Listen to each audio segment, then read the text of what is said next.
مالك يوم الدين والصلاة والسلام على سيد المرسلين وعلى آله وصحبه أجمعين اما بعد. محترم سامعین و ناظرین، موجودہ دور میں ایک مسئلہ اور ایک معاملہ نہایت ہی اہم ہے. یوں تو یہ معاملہ ہر دور میں رہا ہے، ہر معاشرے میں رہا ہے، لیکن موجودہ دور میں آدمی کی دین سے دوری نے اور معاشرتی اور قومی حالات نے اس معاملے میں انسان کو زیادہ مبتلا کیا ہے. وہ معاملہ ہے جھوٹے مقدمے. جھوٹے مقدمے، عدالت میں، پولیس میں جھوٹے کیس.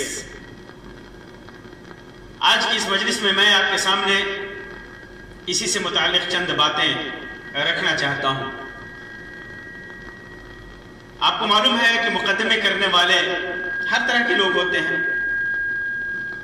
کچھ لوگ جو اپنے حق کی لڑائی لڑتے ہیں، اپنے حق کے لیے مقدمے کرتے ہیں اور صحیح دلائل اور صحیح گواہوں کی بنیاد پر وہ مقدمہ جیت بھی جاتے ہیں. یہ ان کا حق ہے اور اپنے حق کے حصول کے لیے وہ جو کچھ بھی کرتے ہیں صحیح راستے سے، صحیح طریقے سے، اس پر ایک تو ان کا حق ملتا ہے اور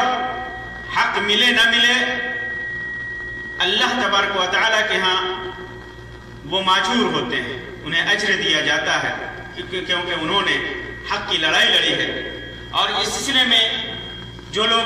گواہی دیتے ہیں ان کی بھی فضیلت احادیث کے نصوص میں موجود ہے. ایک لمبا موضوع ہے، ایک لمبی بحث ہے. اور کچھ دوسرے قسم کے لوگ ہوتے ہیں جو جھوٹے ہوتے ہیں، جھوٹے مقدمے پیش کرتے ہیں، جھوٹے دلائل پیش کرتے ہیں، جھوٹی گواہیاں لاتے ہیں. اور ظاہر سی بات ہے کہ ان کا مقدمہ جھوٹا ہوتا ہے تو گواہیاں بھی جھوٹی ہوں گی، صحیح دلائل تو ہوتے نہیں ہوں گے. ایسی صورت میں آدمی جھوٹے گواہ پیش کر کے آدمی مقدمہ جیت جاتا ہے. اور یہ آج سے نہیں ہے، زمانے قدیم سے ہے. بہت سارے لوگ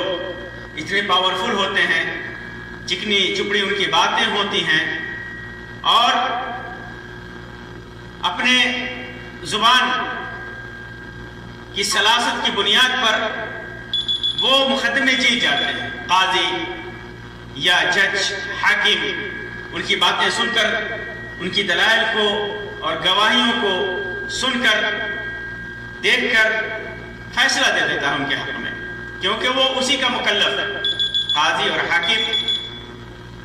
اور جج یہ اسی کا مکلف ہے. اس کے سامنے معاملات چاہے جیسے بھی ہوں،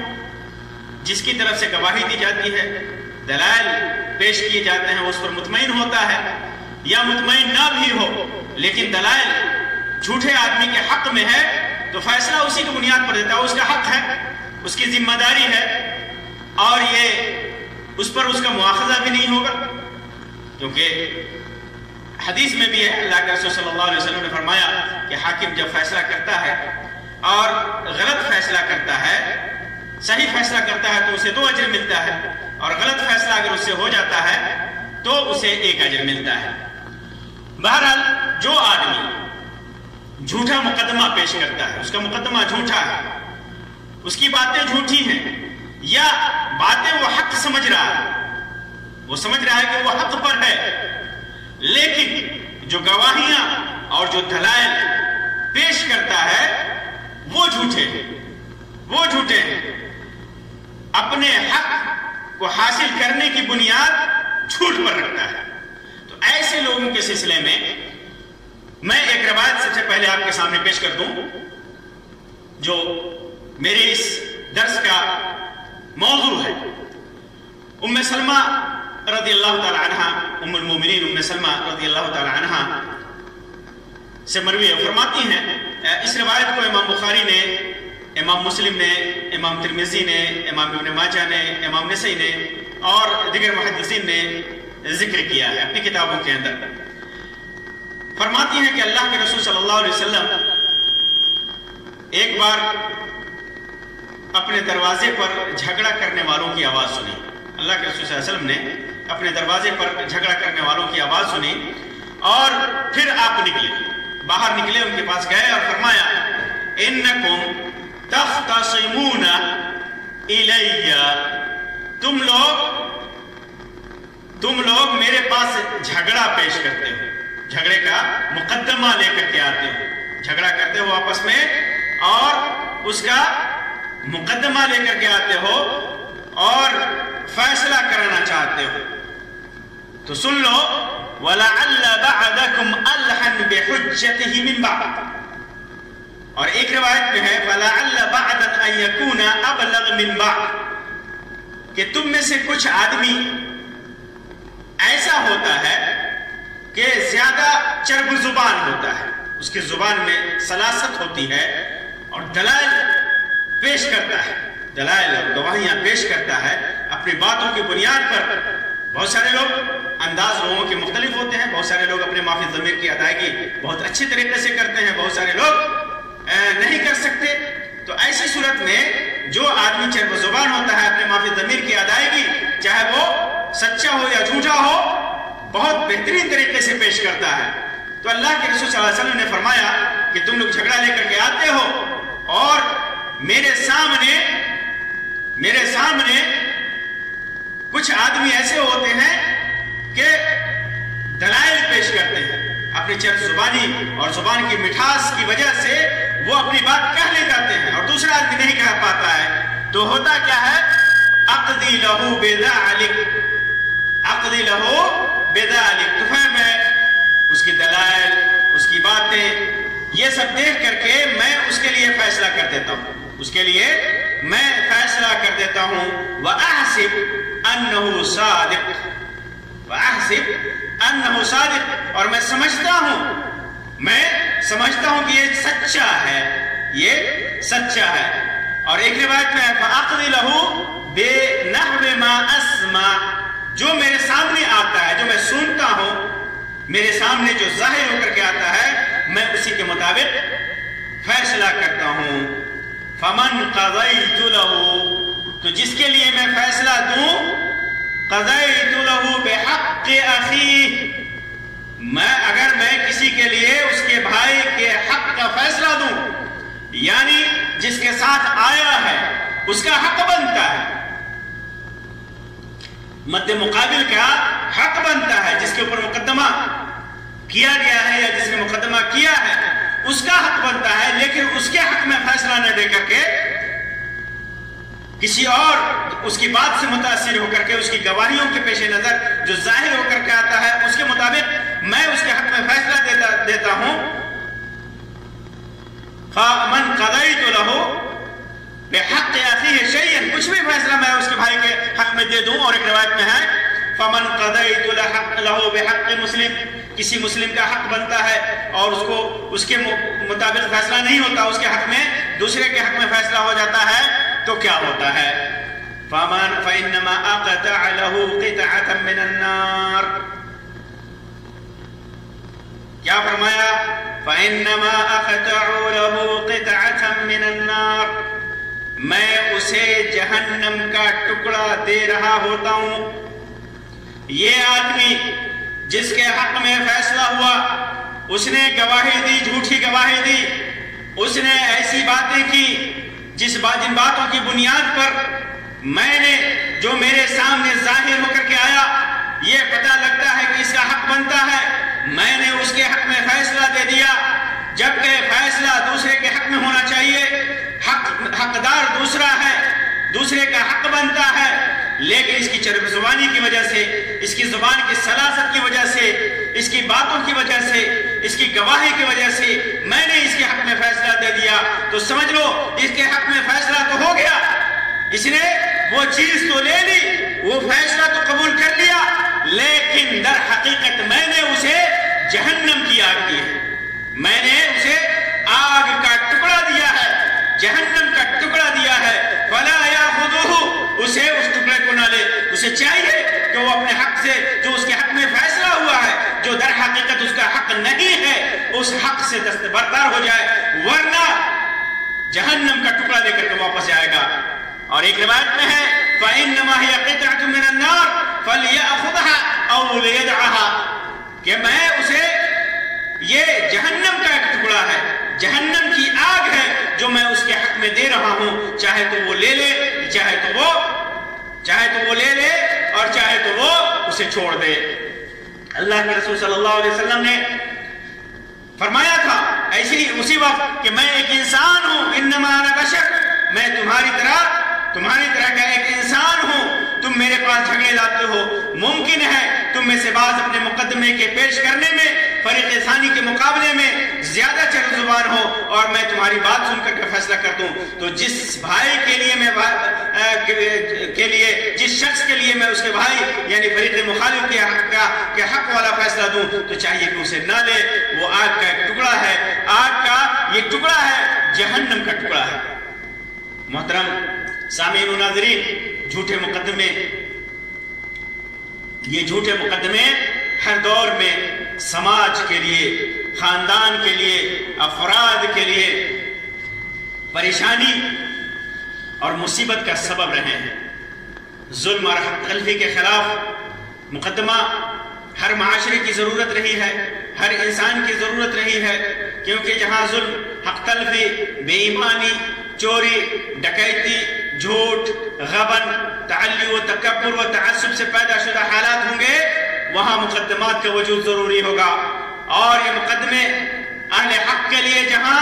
ان کی ضرورت اور ذمہ داری ہوتی ہے،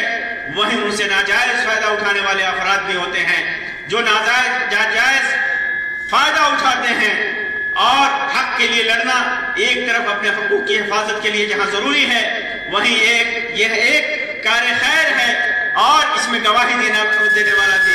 اس کا مقام اور اس کا مرتبہ اللہ تبارک و تعالیٰ کے ہاں بلند ہے۔ اللہ تبارک و تعالیٰ کے ہاں وہ انسان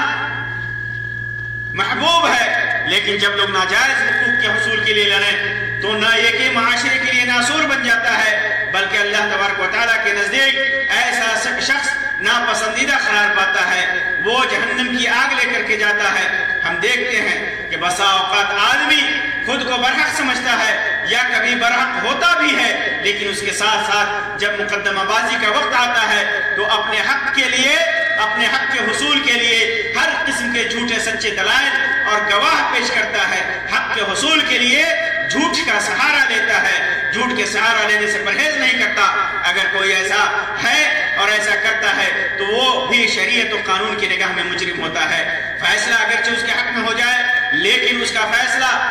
اس فیصلے کی شکل میں وہ جہنم کی آگ لے کر کے لوٹتا ہے، کیونکہ ہو سکتا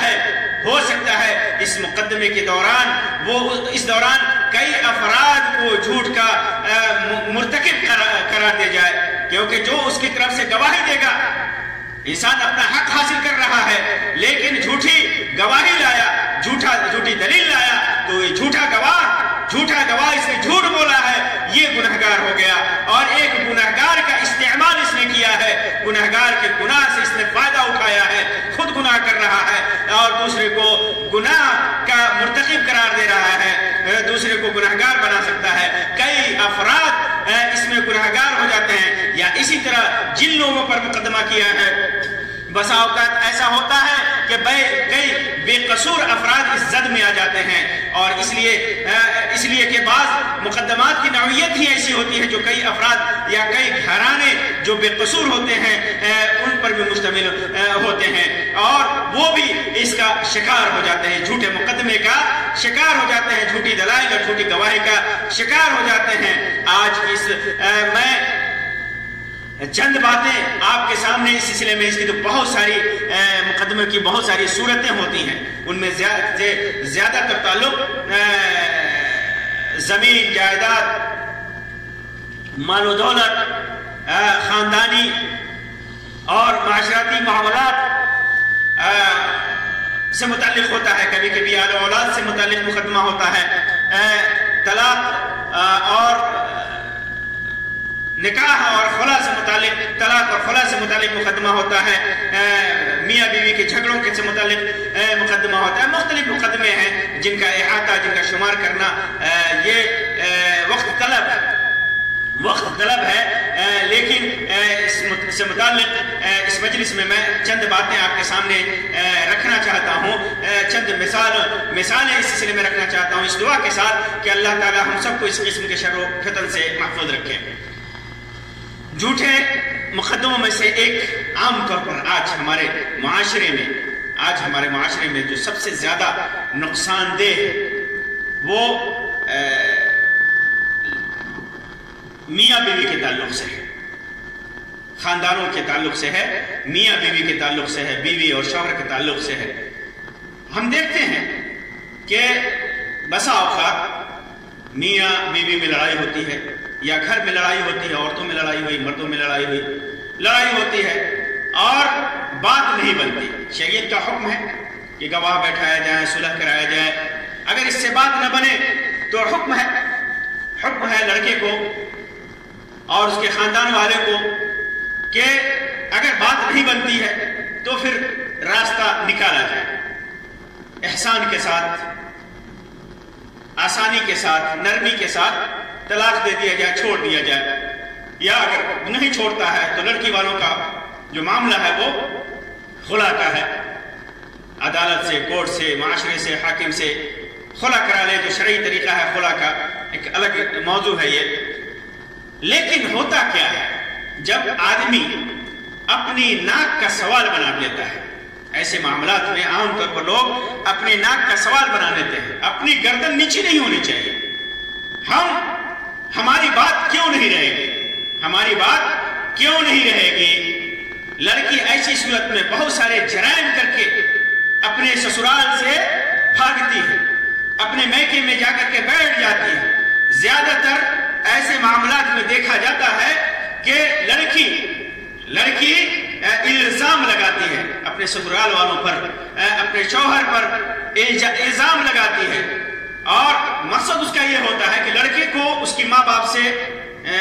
دور کر دیا جائے، اس کے خاندان سے دور کر دیا جائے، اچھے کام کرنے نہ دیا جائے اس کو۔ لڑکا جو اچھا کام کرنا چاہتا ہے، اپنے خاندان کے ساتھ، قوم کے ساتھ حسن سلوک کرنا چاہتا ہے، بہت سارے معاشرے میں دیکھے جاتے ہیں لڑکی کو یہ چیز پسند نہیں ہوتی،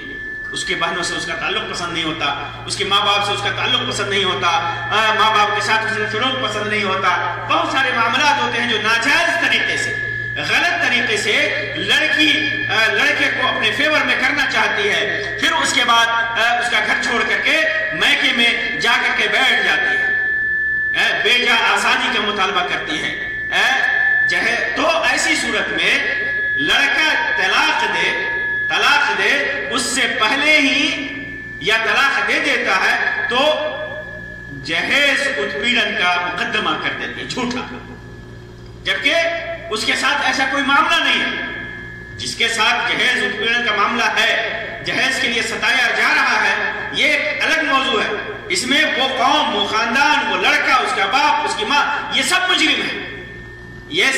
مجرم ہیں، اور ان کے خلاف مقدمہ کرنا لڑکی کے لیے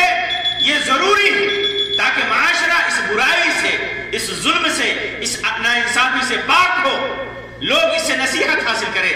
جن گھروں میں لڑکیوں کو جہیز کے لیے ستایا جاتا ہے، ان کے اوپر لڑکی کی طرف سے مطالبہ، مقدمہ یہ جائز ہے، بلکہ بسا اوقات یہ واجب ہے، فرض ہے اس کے اوپر کہ ایسا مقدمہ کرے، تاکہ قوم اور معاشرے کے لیے مثال بنے اور یہ برائی، یہ ظلم، یہ ناانصافی معاشرے سے ختم ہو۔ یہ ضروری ہے، لیکن زیادہ تر ایسے معاملات میں دیکھا جاتا ہے کہ لڑکی اپنے شوہر سے ناجائز مطالبہ کرتی ہے، ناجائز آزادی کا مطالبہ کرتی ہے، پھر اس کے بعد جب لڑکا اس کی بات نہیں مانتا، اس کے گھر والے اس کی بات نہیں مانتے، تو یہ جہیز اتپیڑن کا مقدمہ کر دیتی ہے، جھوٹا مقدمہ کر دیتی ہے لڑکے کے اوپر، اور صرف لڑکے کے اوپر نہیں کرتی، لڑکے کے ساتھ ساتھ اس کی ماں پر، اس کی بہن پر، اس کے باپ پر، اس کے چچا پر، اس کے ماما پر، جہاں ماؤں پر جہاں تک ہو سکے سب کو لپیٹے میں لیتے ہیں، جس سے اس کی دشمنی، جس سے اس کی ناچاہتی ہے، جس سے وہ ناپسند کرتی ہے، سب کو اس لپیٹے میں لے لیتی ہے۔ نتیجہ کیا ہوتا ہے؟ نتیجہ کیا ہوتا ہے اس سلسلے میں؟ ایک تو جھوٹا مقدمہ ہوتا ہے، جھوٹ بول کر کہ اس نے مجھے ستایا ہے، اس کی ماں نے ستایا ہے، اس کی بہن نے ستایا ہے، اور فلاں نے ستایا ہے، فلاں نے ستایا ہے، یہ جھوٹ بولتی ہے اور جھوٹا مقدمہ دائر کی، ایک جھوٹ۔ دوسرا جھوٹے گواہ لاتی ہے، جھوٹے گواہ لاتی ہے، جھوٹا طریقہ اختیار کرتی ہے، اور تیسرا گناہ رشوت دیتی ہے، رشوت کے ذریعے اپنے حق میں فیصلہ کرانا چاہتی ہے۔ مقدمے کو طول دیا جاتا ہے کہ لڑکا چین سے نہ رہے، اس کے خاندان والے چین اور سکون کی زندگی نہ گزار سکے، وہ پریشان رہے۔ مقصد کیا ہوتا ہے؟ انہیں پریشان کرنا، انہیں تکلیف دینا۔ یا یہ بھی بسا اوقات ہمارے معاشرے میں جب تک بیوی کو طلاق نہ دے آدمی دوسری شادی نہیں کر سکتا، یہ معاشرے نے اپنا بنایا ہوا ہے۔ تو اس چیز کو محسوس کر کے، اس کو جان کر کے، تاکہ لڑکا دوسری شادی نہ کر سکے اور زندگی بھر پریشان رہے، اس کو پریشان کرنا مقصد ہوتا ہے، اور بسا اوقات اسے ناجائز مال طلب کرنا اس کا مقصد ہوتا ہے، ناجائز دولت اس سے طلب کرے، مال طلب کرے۔ تو اس طرح جھوٹے گواہ تیار کرنا، رشوت دینا اور غلط الزامات لگانا۔ اس سلسلے میں یہ بھی ہوتا ہے کہ لڑکا اور لڑکے کے گھر والوں کے اوپر جو گناہ نہیں بنتا ہے، جو انہوں نے جرم کیا ہی نہیں، اس سلسلے میں ایک صرف جہیز کا اتپیڑن کا معاملہ نہیں رکھتے، بلکہ مختلف قسم کے الزامات لگاتے ہیں۔ اور یہ لڑکے کی طرف سے ہوتا ہے۔ اور دوسری چیز، دوسرا ایک رخ اور بھی ہے، دوسرا رخ اور بھی ہے، لڑکا کی طرف سے مقدمہ، یہ بھی ہوتا ہے ہمارے معاشرے میں، یہ بھی ہوتا ہے، لڑکا کی طرف سے مقدمہ کیا جاتا ہے لڑکی کے اوپر۔ کیوں؟ کسی وجہ سے لڑکی ناخوش ہے، اپنے شوہر سے ناخوش ہے، اس کے عادات و اطوار سے ناخوش ہے، اس کے گھر میں اس کی ماں بہن کے سلوک سے ناخوش ہے، اس کے باپ کے سلوک سے ناخوش ہے، یا کبھی ایسا ہوتا ہے کہ لڑکا بددین ہے، وہ دین کی طرف بلانا چاہتی ہے، لڑکا جانا نہیں چاہتا، اور لڑکی کے گھر والے بددین ہیں، بددینی کی جو بھی شکل ہو، شرک و بدعت و خرافات سے لے کر کے یا ظلم اور زیادتی یا جو بھی شکل ہو، وہ ناخوش ہوتی ہے، کوشش کرتی ہے، بسا اوقات کوشش کرتی ہے سمجھانے کی، نہیں سمجھتے لوگ، یا کوشش نہیں بھی کرتی ہے لیکن ان کے ساتھ رہنا نہیں چاہتی، اور بسا اوقات ظلم نہ بھی ہو، کوئی چیز نہ بھی ہو، اور وہ ناپسند کرتی ہے اپنے شوہر کو یا کسی کو، جیسا کہ اللہ کے رسول صلی اللہ علیہ وسلم کے زمانے میں ایک مقدمہ ہوا تھا، شوہر کی طرف سے کوئی زیادتی نہیں ہوئی تھی۔ یہ ایک الگ موضوع ہے، انشاءاللہ اس واقعے کو میں بیان کروں گا کہ کس طرح صحابی رسول اپنے بیوی کے خوبصورت بیوی کے پیچھے روتے ہوئے، آنسو بہاتے ہوئے جا رہے تھے اور یہ مطالبہ کر رہی تھی۔ تو اللہ کے رسول صلی اللہ علیہ وسلم نے کہا تھا کہ تم دیکھو اس کی پریشانی کو، دیکھو اس کے محبت کو دیکھو۔ تو انہوں نے کہا تھا کہ اللہ کے رسول صلی اللہ علیہ وسلم کاش تو رجوع کر لیتی۔ تو اللہ کے رسول صلی اللہ علیہ وسلم سے انہوں نے کہا تھا کہ اللہ کے رسول صلی اللہ علیہ وسلم اگر آپ کا حکم ہے تو سر آنکھوں پر، اگر آپ کا مشورہ ہے تو میں اس کے پاس نہیں رہنا چاہتی۔ تو اللہ کے رسول صلی اللہ علیہ وسلم نے دونوں کے درمیان طلاق کروا دیا تھا۔ تو بسا اوقات ہوتا ہے لڑکی پسند نہیں کرتی، کچھ دنوں کے بعد سسرال میں وہ رہنا پسند نہیں کرتی، یا کوئی بھی وجہ ہو اس کی وہ نہیں پسند کرتی، اگرچہ لڑکے والوں کی طرف سے کوئی ظلم اور زیادتی نہ ہو پھر بھی وہ نہیں رہنا چاہتے۔ اس کا حق ہے، اس کی زندگی ہے۔ لڑکی جس طرح لڑکے کی زندگی ہے، وہ چاہے تو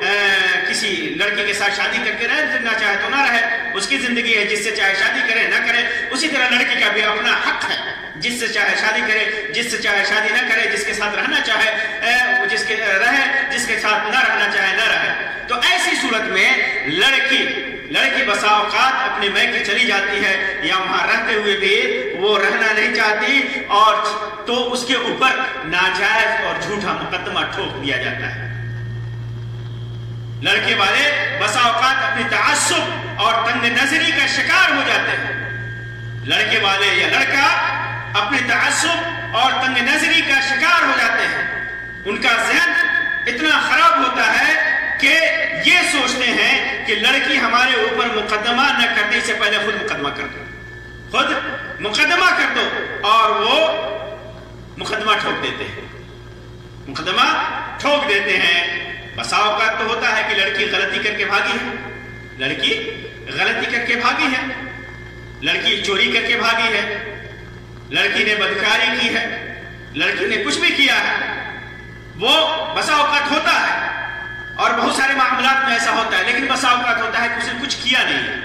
کچھ کیا نہیں ہے، بس ان کے ساتھ نہیں رہنا چاہتے. ہر صورت میں لڑکا والا یا لڑکا مقدمہ ٹھوک دیتا ہے، مقدمہ ٹھوک دیتا ہے، پولیس میں معاملہ بھیج دیتا ہے، کورٹ میں بھیج دیتا ہے، عدالت میں. اور اس کے لیے ظاہر سی بات ہے کہ گواہی اور دلیل کی ضرورت ہوگی، گواہی اور دلیل کی ضرورت ہوگی. تو بسا اوقات آدمی ایسی صورت میں ناجائز الزام لگاتا ہے. کیا؟ بدکاری کا الزام لگا دیتا ہے، چوری کا الزام لگا دیتا ہے، سوء اخلاق کا الزام لگا دیتا ہے، بدخلقی کا الزام لگا دیتا ہے. پھر اس کے بعد جب کورٹ میں پہنچتا ہے جھوٹے گواہ تیار کرتا ہے، رشوت کے ذریعے اپنے حق میں فیصلہ کرانا چاہتا ہے، مقدمے کو طول دیتا ہے، اس کے خاندان والے کو پریشان کرنا چاہتا ہے، اپنی ناک اونچی کرنا اس کا مقصد ہوتا ہے، مد مقابل کو مد مخالف کو پریشان کرنا مقصود ہوتا ہے. بہت سارے مقاصد ہوتے ہیں. اسی طرح زمین و جائیداد کا مقدمہ ہوتا ہے. ہمارے معاشرے میں یہ بھی ہے، زمین و جائیداد ہڑپنے کے لیے لوگ جھوٹا مقدمہ پیش کرتے ہیں، غلط نقشہ پیش کرنا، کورٹ میں جھوٹے گواہ تیار کرنا، رشوت کے ذریعے اپنے حق میں فیصلہ کرانا، مقدمے کو طول دینا. یہ سارے مقاصد ہوتے ہیں. اور اسی طرح کبھی کبھی مقدمہ آدمی مقدمہ کرتا ہے تو خاندانی عصبیت کی بنیاد پر مقدمہ کرتا ہے، خاندانی لڑائی کو جاری رکھنے کے لیے کورٹ میں اسی صورت میں بھی کورٹ میں جھوٹے گواہ تیار کرتا ہے، رشوت اور دولت کے بلبوتے پر اپنے حق میں فیصلہ کرانا چاہتا ہے. اور مقدمے کی ایک صورت یہ بھی ہے کہ صاحب عمارت، صاحب حکومت یہ لوگوں کے اوپر جھوٹا مقدمہ ٹھوک دیتے ہیں. جیسے کوئی حکومت ہے اپنے عوام کے اوپر، اپنے لوگوں کے اوپر جو ان کے آئیڈیالوجی سے، ان کی حکومت سے ناخوش ہیں. اگر وہ حقیقی معنوں میں صحیح ہیں، وہ ناخوش ہیں تو ٹھیک ہے، لیکن وہ ناخوش ہیں اور ناجائز طریقے سے ناخوش ہیں، چھوٹی چھوٹی باتوں پر ناخوش ہیں. جو حاکم اور امیر جو کر رہا ہے اس کے خلاف بغاوت پر آمادہ ہے تو ان کے اوپر بھی مقدمہ ٹھوک دیا جاتا ہے. اور ناخوشی ناجائز چیزوں میں ہوتی ہے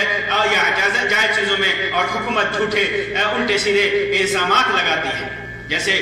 آج کل کے دور میں ہو رہا ہے کہ آدمی کسی حکومت کے خلاف ہے، چاہے وہ جس حیثیت کا بھی ہو، اس کے اوپر جھوٹے مقدمے ٹھوک کر کے ان کو 20 سال 25 سال 30 سال تک جیلوں میں رکھا جاتا ہے. کبھی کبھی وہ جیل ہی میں مر جاتے ہیں، مقدمہ جھیلتے مر جاتے ہیں، اور بسا اوقات نکلتے ہیں تو ان کا سب کچھ تباہ اور برباد ہو چکا ہوتا ہے. تو یہ مقدمے کی نوعیت ہے، یہ مقدمے کی ساری نوعیتیں ہیں، جس کی وجہ سے آدمی معاشرہ برباد ہوتا ہے. اور بسا اوقات یہ دیکھنے میں ملتا ہے کہ آدمی خود مقدمہ نہیں کرتا، آدمی نہیں چاہتا دل سے نہیں چاہتا کہ وہ مقدمہ کرے، لیکن اپنے حواشی کے بہکاوے میں آ کر کے مقدمہ کر بیٹھتا ہے، اپنے حواشی کے بہکاوے میں آ کر کے مقدمہ کر دیتا ہے. خود ان کا دل نہیں چاہتا، وہ نہیں چاہتے کہ مقدمہ کریں، لیکن لوگ چڑھاتے ہیں اس کو. تم کیسے ہار مان جاؤ گے؟ تم کیسے بیٹھ سکتے ہو ایسے؟ کیوں؟ کیسے تم اس کو چھوڑ سکتے ہو؟ نام تو نے خاندان کا برباد کر دیا، ناک نیچی کر دی تو نے خاندان کی، ایسا ہے ویسا ہے. کبھی باپ، کبھی بھائی، کبھی چچا، کبھی معاشرے کے لوگ، کبھی دوست و احباب، کبھی خاندان اور گھر کی عورتیں، یہ ساری چڑھا کر کے اس سے مقدمہ کروا دیتی ہیں. اور تو جس طرح یہ مقدمہ کرنے والا مجرم ہے، اسی طرح اس قسم کے لوگ بھی مجرم ہیں. یہ فالتو قسم کے لوگ ہیں، یہ فالتو قسم کے مقدمہ میں لوگوں کو پریشان کرتے ہیں. اور الگ سے کھڑا ہو کر کے کوئی خاندان اور کوئی لڑکا، کوئی فرد مقدمہ کر کے پریشان ہے، دوسرا مد مخالف بھی پریشان ہے، مد مقابل پریشان ہے، یہ دیکھ کر کے مزہ لیتے ہیں. ان کا تو کچھ جاتا نہیں، ان کا تو کچھ جاتا نہیں. کبھی کبھی تھوڑے بہت پیسے سے مدد کر دیں گے، لوگوں سے بات کر کے مدد کر دیں گے، اپنی پہنچ کا استعمال کر دیں گے، لیکن الگ سے دیکھ کر کے یہ مزہ لیتے ہیں، یہ مزہ لیتے ہیں. یہ بہت بڑے مجرم ہیں، یہ سماج کے بہت بڑے مجرم ہیں، فالتو قسم کے لوگ ہیں. ہمارے معاشرے میں اس قسم کے مقدمات ظاہر ہوتے رہتے ہیں، اور یہ سارے جھوٹے مقدمے، ان کے اندر ہر قسم کے غلط اور ناجائز جو مقدمات ہوتے ہیں، دلائل، جھوٹا دعویٰ کیا جاتا ہے، جھوٹے گواہ پیش کیے جاتے ہیں، جھوٹے اوراق اور پیپر تیار کیے جاتے ہیں، رشوت دیا جاتا ہے، دھمکی دیا جاتا ہے، مال کا بیجا اسراف و تبذیر کے ساتھ استعمال کیا جاتا ہے، وکیلوں کو جھوٹ پر بولنے پر ابھارا جاتا ہے، خود اپنی زندگی تباہ کی جاتی ہے، مد مقابل کی زندگی بھی تباہ کی جاتی ہے، انہیں پریشان کیا جاتا ہے. یہ سارے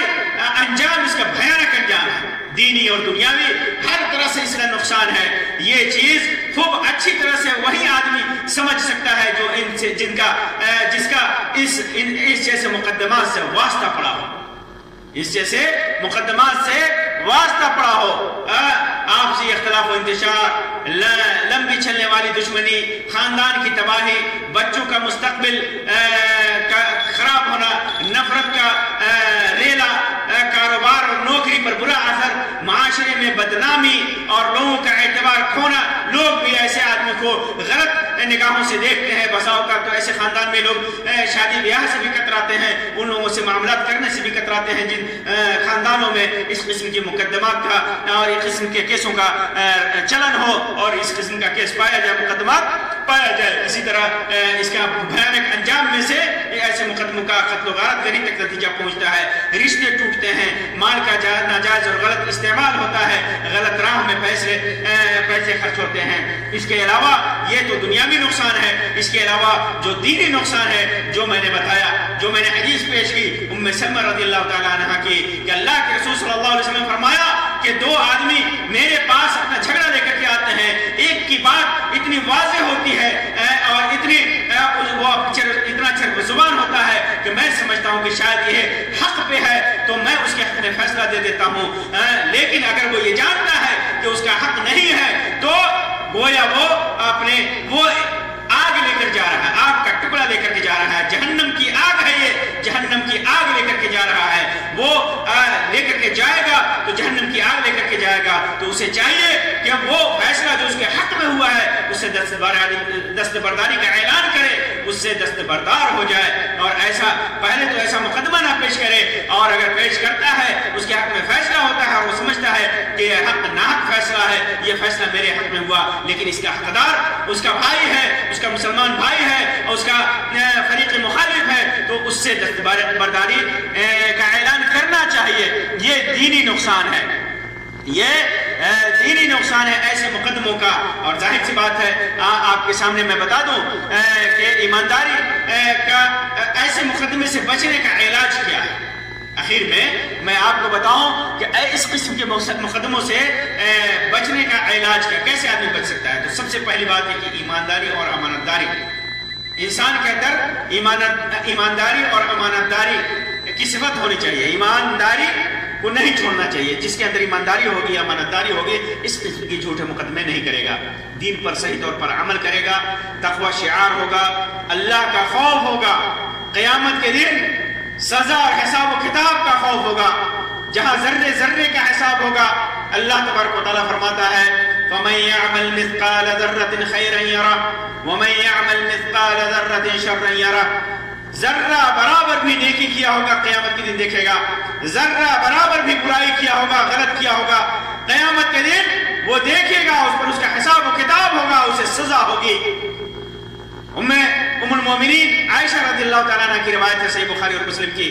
اللہ کے رسول صلی اللہ علیہ وسلم نے فرمایا من ظلم قید شبر توقہ من 7 ارضین. کسی نے ظلمن ناجائز مقدمہ کر کے یا اپنے طاقت کے بلبوتے پر کسی کی زمین و جائیداد ہڑپ لیا تو قیامت کے دن اس کی گردن میں اس کا 7 گنا زیادہ اسے پہنایا جائے گا، اس کے گردن میں، اس کی گردن میں لٹکایا جائے گا۔ تو معلوم اسی پر سارے مقدمے ہیں جو غلط ہیں، جو غلط مقدمات، جھوٹے مقدمات ہیں۔ آدمی جھوٹ بول کر، جھوٹی گواہی پیش کر کے، جھوٹے دلائل دے کر، جھوٹے کاغذات پیش کر کے، جھوٹا الزام لگا کر کے اگر مقدمات جیتتا ہے تو قیامت کے دن اس سے وہ بھاگ نہیں سکتا۔ بلکہ میں تو کہتا ہوں کہ یہ حقوق العباد میں سے ہے، یہ حقوق العباد میں سے ہے۔ آدمی قیامت کے دن دنیا میں تو وہ لے لے گا، دنیا میں کسی کا حق تو مار لے گا جھوٹے مقدمات کی بنیاد پر، اپنے حق میں فیصلہ تو کرا لے گا، لیکن قیامت کے دن کیا ہوگا؟ چاہے وہ جتنا نیک ہو، جتنا دیندار ہو، جتنی نیکی کا اس کا چرچا ہو، جتنا نمازی ہو، جتنا روزہ رکھا ہو، روزے دار ہو، نمازی ہو، پہاڑ لے کر کے، نیکیوں کا پہاڑ لے کر کے آئے گا، لیکن قیامت کے دن ہوگا کیا کہ ساری نیکیاں اس کی لے کر کے جو حقدار ہیں، حقدار کو دے دیا جائے گا، اور پھر اس کے نتیجے میں کیا بچے گا؟ گناہ بچے گا، اس کا بھی گناہ بچے گا۔ اگر کسی کا حق باقی رہ گیا تو اس کے بھی گناہ اس کے اوپر ڈال کر کے اسے جہنم میں ڈال دیا جائے گا۔ آج ہمارے معاشرے میں اس دینداری، اس تقوی شعاری کی کمی ہے۔ ہم دوسروں کا حق مارنے کے لیے جھوٹے مقدمے کرتے ہیں، اپنی ناک اونچی کرنے کے لیے جھوٹے مقدمے کرتے ہیں، اور اگر ہم اپنا حق لینا بھی چاہتے ہیں تو جھوٹے الزامات لگاتے ہیں۔ کبھی چوری کا الزام لگا دیا، کبھی بدکاری کا الزام لگا دیا۔ اگر یہ سچ ہے تو کوئی بات نہیں ہے، سچ الزام لگایا ہے۔ اگر پردہ پوشی کر دیتا ہے بدکاری وغیرہ پر یا دوسرے گناہ پر پردہ پوشی کر دیتا ہے تو یہ اس کے ایمان کی مضبوطی ہے اور اس کا احسان ہے۔ لیکن اگر وہ بیان کرتا ہے تو اگر حق ہے تو ٹھیک ہے، حق ہے تو ٹھیک ہے، صحیح ہے تو ٹھیک ہے، لیکن اگر غلط ہے، آپ نے چوری کا الزام لگایا، بدکاری کا الزام لگایا اور مقدمہ جیت بھی گئے تو آپ نے اپنا حق صحیح طریقے سے نہیں لیا، اپنا حق غلط طریقے سے لیا ہے۔ تو میرے بھائیوں، اس دنیا میں ہم اپنے حق لینے کے لیے غلط طریقے سے یا غلط مال و دولت حاصل کرنے کے لیے، عزت حاصل کرنے کے لیے، اپنی شہرت اور دولت حاصل کرنے کے لیے جو بھی ہم مقدمات کرتے ہیں اگر جھوٹے ہیں تو سمجھ لیجیے جس کو اس کا انجام دنیا میں بھی برا ہوتا ہے اور آخرت میں بھی اس کا بھیانک انجام ہے، اس کا بھیانک اور برا نتیجہ ہے۔ قیامت کے دن سمجھ لیجیے کہ وہ جہنم کی آگ اسے دی جا رہی ہے۔ اور تعجب کی بات تو یہ ہے کہ بہت سارے لوگ جو دینداری کا دعویٰ کرتے ہیں، پڑھے لکھے لوگ ہوتے ہیں، انجینئر ہیں، ڈاکٹر ہیں، یہاں تک کہ مولوی ہیں، عالم دین ہیں، خود کو داعی کہا، خود کو معلم کہا، مدرس، وہ حدیثیں پڑھاتے ہیں، تفسیر پڑھاتے ہیں، لیکن جب ان کے دل میں بے ایمانی آتی ہے، وہ کسی سے اپنا بدلہ لینا چاہتے ہیں، کسی کو ستانا چاہتے ہیں، کسی کو تکلیف دینا چاہتے ہیں، تو پھر جھوٹے مقدمے کرتے ہیں، خود پریشان ہوتے ہیں، دوسروں کو پریشان کرتے ہیں۔ یہ پڑھے لکھے معاشرے میں یہ چیز انسان اپنے تعصب کی بنیاد پر، اپنے ظالمانہ ذہن اور صفت کی بنیاد پر قوم اور معاشرے کے فالتو لوگوں کے چڑھانے کی وجہ سے، گھر والوں کے چڑھانے کی وجہ سے اس قسم کے مقدمات کر کے اس قسم کی الزام بازیاں کرتے ہیں۔ اللہ تبارک و تعالیٰ کا خوف کریں ایسے افراد، اللہ تبارک و تعالیٰ سے ڈرے، اور ظاہر سی بات ہے کہ ایسے لوگ جو پڑھے لکھے ہیں وہ اللہ تبارک و تعالیٰ نے ان کو ذہن دیا ہے، دماغ دیا ہے، دین کا علم دیا ہے، وہ سوچ سکتے ہیں، وہ اللہ کا خوف انہیں زیادہ ہوتا ہے اگر وہ اللہ سے خوف کریں۔ انما یخشی اللہ من عبادہ العلماء، علماء اللہ سے زیادہ ڈرتے ہیں۔ اگر وہ خوف اپنے دل میں اللہ تبارک و تعالیٰ کا پیدا کریں تو یہ اس سے بچ سکتے ہیں، وہ ڈریں اور اس قسم کی چیزوں سے بچیں۔ اور صرف علماء نہیں، عام آدمی بھی اس قسم کے مقدمات سے، یہ جھوٹے مقدموں سے بچیں، کیونکہ اگر وہ جیت بھی جاتے ہیں، وہ مقدمات جیت بھی جاتے ہیں، ان کے حق میں فیصلہ ہو بھی جاتا ہے، تو دنیا میں اللہ تبارک و تعالیٰ ان کو مہلت تو دے گا، لیکن آخرت میں اس کی سزا ضرور دے گا۔ اللہ تبارک و تعالیٰ سے دعا ہے کہ اللہ تبارک و تعالیٰ ہمیں ہمارے معاشرے کو صالح اور نیک بنائے، ہمارے معاشرے سے اختلاف اور انتشار اور نفرت کو دور کر دے، ہمارے گھروں میں اللہ تبارک و تعالیٰ امن، سکون اور چین پیدا کر دے۔ اللہ تبارک و تعالیٰ ہر قسم کے جھگڑوں سے، لڑائیوں سے، نفرتوں سے اللہ تبارک و تعالیٰ، تعصب سے، تکبر سے دور رکھے۔ اللہ تبارک و تعالیٰ ہمیں سیدھے راستے پر چلنے کی توفیق عطا فرمائے۔ اللہ تبارک و تعالیٰ جو بھی ہمارے مسلمان بھائیوں پر مقدمات ہیں، اللہ تبارک و تعالیٰ اس سلسلے میں ہمیں صحیح سمجھ عطا فرمائے اور اس سلسلے میں نرمی اور آسانی کرنے کی توفیق عطا فرمائے۔ اگر ہم بھٹکے ہوئے ہیں تو اللہ تبارک و تعالیٰ ہمیں سیدھے راستے پر لے آئے۔ آمین یا رب العالمین، وآخر دعوانا ان الحمد للہ رب العالمین، وصلی اللہ علیہ خیر خلقہ وسلم، والسلام علیکم ورحمۃ اللہ وبرکاتہ۔